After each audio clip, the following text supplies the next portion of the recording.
Hello and welcome to FPL Mate, the home of slightly above average FPL content. You won, Liverpool. Enjoyed the trophy.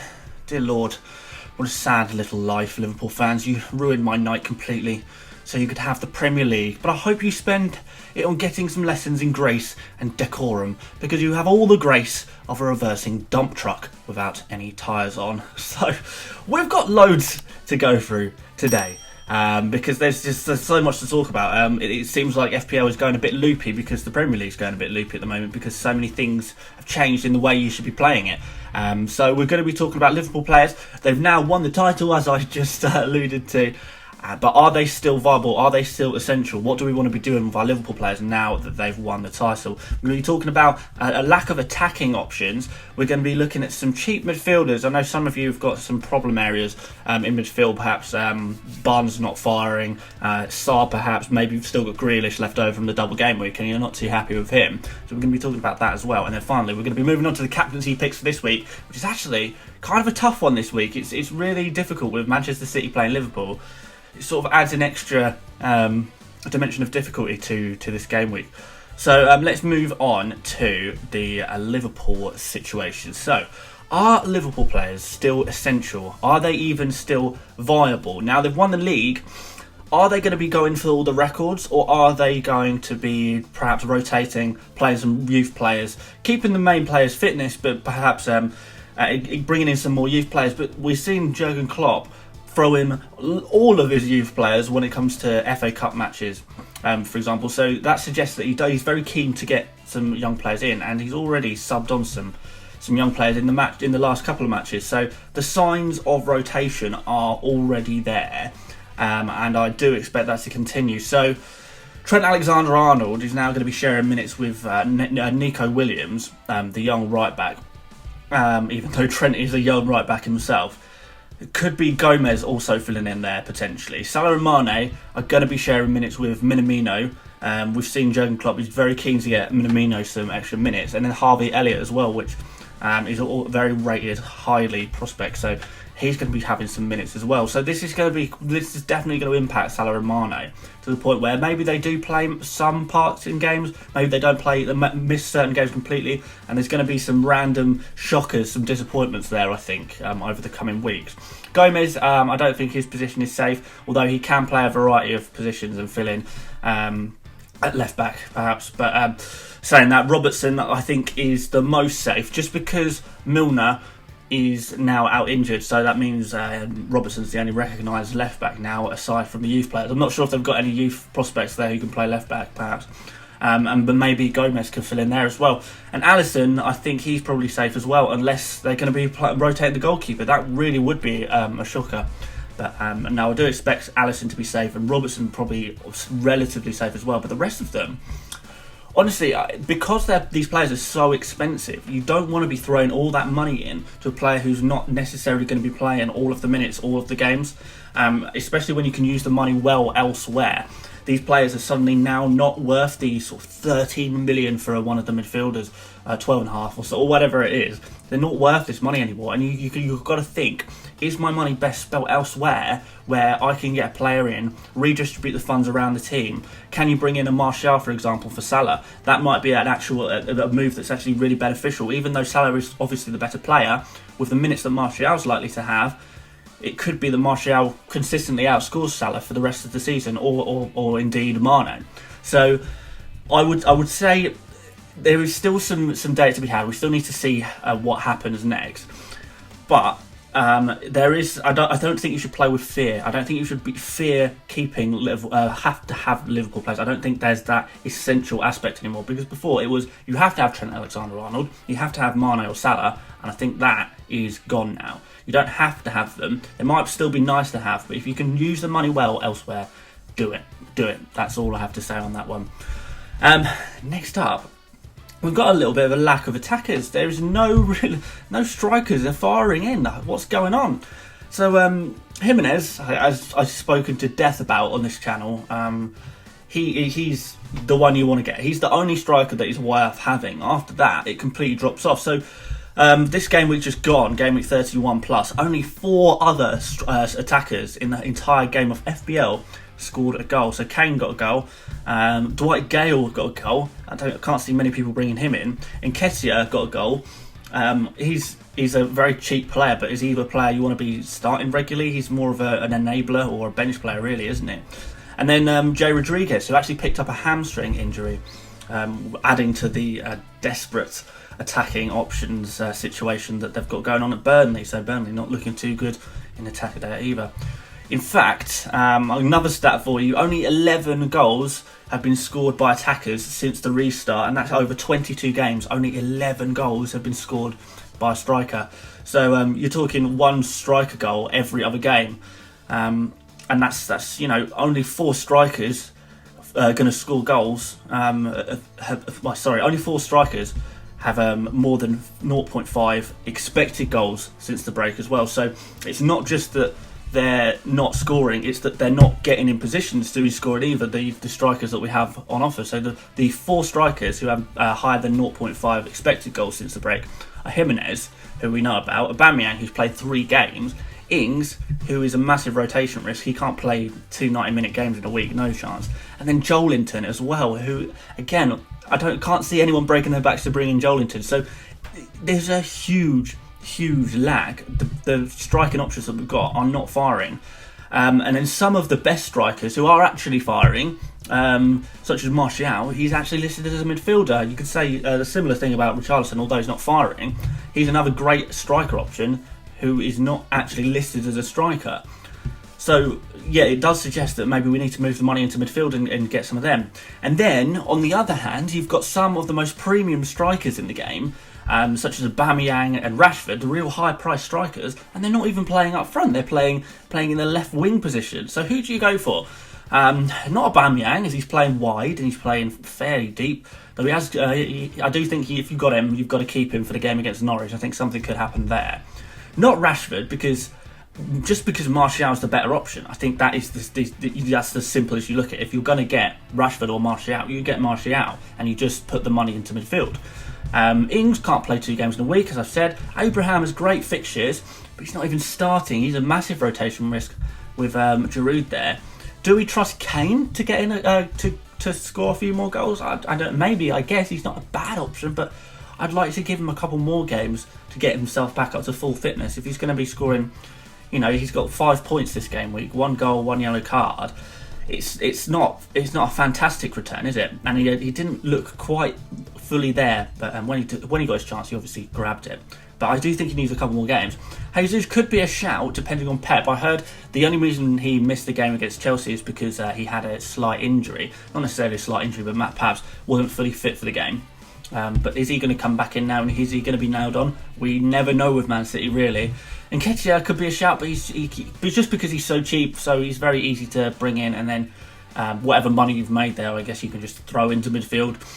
But either way, I think it is the time to downgrade your premium strikers and put it all into midfield and potentially even defenders. But even in defence, the defenders are so cheap, you don't even need to really reinvest too much money there because you don't need the money. So it's a bit crazy at the moment. But if you don't want to do that, you want a cheap midfielder, then I've got just the section of this video for you. So a lot of people are looking for Barnes and Grealish replacements, maybe Salah as well. They've not been firing, they've got no returns over the 2 games. I don't necessarily think you could have expected them to get returns, with maybe the exception of Grealish because he's had 3 games, but 2 games to go with a cheap midfielder not getting a return is not the worst thing in the world. I do think Salah is a hold because he's probably the best attacking option of all of Watford, but I don't know if that says a particularly large amount. Barnes looks statistically a lot worse than Grealish as well. So Barnes is someone who I'm having doubts about. I think I'm going to actually bench him this week, even though he is on my team. So Grealish is actually underperforming his stats. He could have potentially got some returns, but that obviously wasn't to happen. But let's see who we can replace him with. So I've got two players in mind, and that's basically dependent on your situation. So Pulisic is a great option. He's scored a couple of goals now. He's getting loads of chances. If any of you watched the Manchester City versus Chelsea game last night, you would have seen that Pulisic looked fantastic. He could have had a couple of goals there, really. He looked really good. And I expect he'll keep his place just because he's performing. and his finishing is absolutely on point. So we're absolutely loving that. So if you can afford Pulisic, I would go for him. I really would, particularly if you're able to, redistribute some of your Liverpool money, perhaps, or redistribute some of the money taken out of your forwards. Put that back in Pulisic. I don't see why you wouldn't do that. So that's the obvious pick. If you haven't got the money, and this pick is going to you're going to need a little bit more convincing, but I'm going to try and convince you on this one, is Almiron. Now, Newcastle have finally worked out how to score, apparently. In fact, they're one of the only teams that are actually scoring loads of goals since the break. I think they got 4 so far, and only one other team has scored more than that, and that's Manchester City, I believe, unless someone else has scored. I think maybe one team scored 5, but after that, not many teams are scoring loads of goals, and Newcastle are apparently one of them. So Almiron, he's created 6 chances over these 2 games, including 2 big chances. He's not a massive shooter, but he has had 2 chances inside the box, and one of them was a big chance as well. People will often go for Saint-Maximin over Almiron, because you think of Saint-Maximin as a player who is going to be scoring more goals. He's got a bit more flair, he's a bit more flashy. But Almiron, I think, statistically beats him, even though Saint-Maximin is shooting a little bit more, but he's shooting from far worse positions and has far less assist potential as well. So Almiron is the one creating the chances and having the better shooting chances. Other than that, we'll do some honourable mentions because we may as well. Sarr, if you haven't got him already. Adama Traore, if you want to use your third Wolves slot on him. Adama's looking pretty good, although he's a tiny rotation risk. Foden, massive rotation risk, but at that price and for that team, you take that with the player. Saint-Maximin again, he's not a bad shout. He's not a bad shout. Bit of a punt. And then Saka as well, because he really is really cheap. So if you want to just downgrade completely, then you can go for Saka, who looks like Mikel Arteta wants to keep Saka in the team, even if it means playing him sort of at left centre mid. He wants to give him minutes, which is fair enough. He's a quality player, and we're trying to give him a new contract. So there you go. There's my cheap midfielders for you if you fancy any of those. But yeah, definitely go for Pulisic if you can. So, captains, the most important decision of your game week. And the first option is Martial. Great form, absolutely fantastic form. You saw the hat-trick. And he is benefiting massively by having the combo of Bruno Fernandes and Pogba behind him. Like, imagine as a striker having those 2 players behind you. Those 2 are so creative. They're creating so many passes. Even though perhaps Bruno and Pogba during the game against Sheffield, they weren't necessarily getting assists and goals for them. But they were getting a lot of second assists. They were creating a lot of play. They were creating so much, which is just perfect for your striker who wants to get all these chances. Martial taking loads of touches in the boxes, loads of expected goals, and he obviously scored those expected goals as well. So, yeah, Martial looking really good, and if you can get him in, if you haven't got him in already, definitely a captain shout. And I've got him as my number 1 pick, and I've currently got my armband on him as well, but obviously that could change. The only concern there is Brighton defensively have actually looked pretty good, both statistically and on the eye test. So that is the concern with playing a Martial captain. But Manchester United are looking very good, and if Brighton don't cause them too many problems, which they very well could, Martial is going to absolutely smash that surely. Next best option, I've put Jiménez, and a lot of people are throwing in Jiménez as the best option. This week I don't think there's an obvious pick, but if there is an obvious pick, a lot of people are saying Jiménez, and I don't necessarily agree with that. First of all, Jiménez, it seems like his ceiling is fairly low. He's a sort of a 1 goal per game player, but he's a fairly safe pick. He always gets those goals. But what I want to talk about is Villa since the break, actually the 5th best for conceding the least shots in the box, and they've got really low expected goals conceded, which they're actually underperforming as well. So Villa are actually looking pretty good in defence, and they've just improved massively there. So I don't. If Jiménez was an obvious pick before the break for this particular fixture, you might say. Now I don't think so much that he's so obvious, but you can still go for him. I don't think it's a bad shout at all. But I'm not so confident as a lot of people obviously are. And then finally, Aubameyang. It's worrying because Aubameyang is still not scoring. He's getting some big chances though, so you keep thinking that it's going to happen. But what worries me is he's playing so far left. He's having to drop back a lot, and it's Eddie Nketiah who's the one in and amongst the goals, and Lacazette up there as well when he plays. So it is a bit of a concern. But Norwich, if there is a whipping boy right now in the Premier League, it is Norwich. Statistically, defensively they look horrific. They're giving away so many chances. Like they absolutely outclass everyone else in the Premier League when it comes to giving the opposition chances to score. So Norwich are definitely a team you want to be targeting right now, more than anyone else. And when you look at a team to target, and then you look at the best player playing against them for getting goals, it's Aubameyang, isn't it? So yeah, Aubameyang is the one you might want to go for there. But you know, he's not scoring, as I say. So it's a tough one. It really is a tough one. But there you go.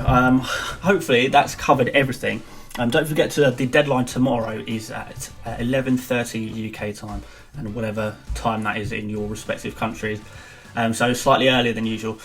The game's also spread over 6 days, so we've got a whole week of different games on different days. So it's all a bit crazy, and I don't know how I'm going to fit my video schedule around it, but we'll give it a go. But yeah, that's basically it. So good luck to everyone in this upcoming game week. I hope you all smash it. I hope some of the things I've said are interesting or relevant to your teams. Perhaps you can take something from it. I hope you can. And if you've got anything you've got to contribute, any thoughts on what I've said, any extra cheap midfielders you think, any other captain choices you think I might have missed, maybe Bruno Fernandes you might fancy, or you know, what do you think about the Liverpool situation? Is it time to ship them out? I've started shipping them out already, so I'm ready to go. And then what else did I talk about? The lack of attackers. Is there anyone else listed as a forward that you want to go for? Because for me, I'm drawing a blank here. I really can't think of any players. And I'll tell you who else is drawing a blank: all of the strikers in FPL. But I've gone on enough. Thank you so much for watching. If you are new around here, please do consider subscribing. It really does mean a lot to me. And the likes as well are fantastic. If you have the time to click that button, please do. And that's it for today. I'm done now. Let's go. Good luck, everyone, and I'll catch you on the next one. See you later, mates.